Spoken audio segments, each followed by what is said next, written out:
So good afternoon. I bought this car, or I got the car with 30403 miles on it. 330,403 miles.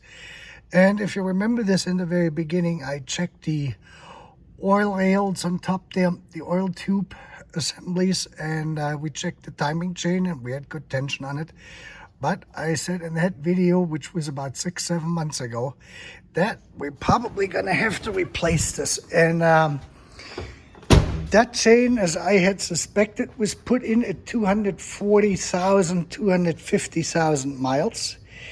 And I just got done putting a new chain in because the slack. So the chain did not survive the winter and it had only 1,500 miles in it. Now we have the new chain in it and you can see there's only minimal slack in it. And we got everything set up here. Let me just show you. We got the thing right down there at 0.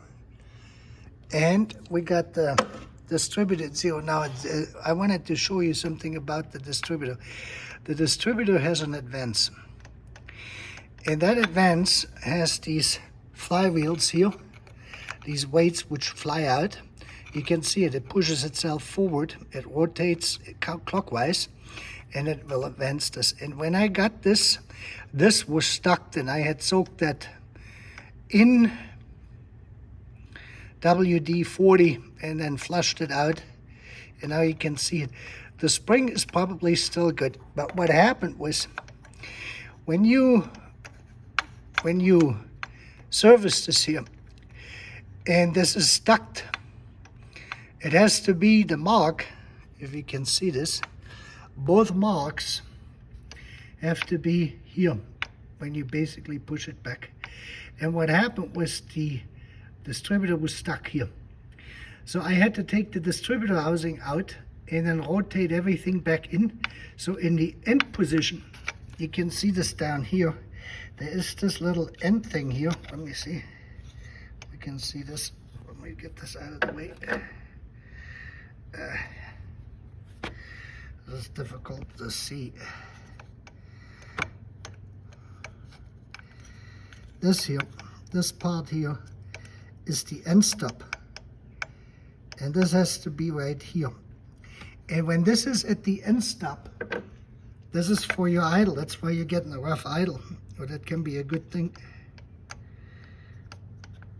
That's in. Now it's in. See this? Now we're at the end stop, and we're right there at the mark. And here I got this exactly aligned on the left cam.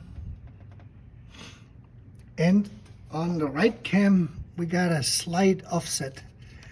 And, you know, I mean, this thing is not fully charged yet because of the oil.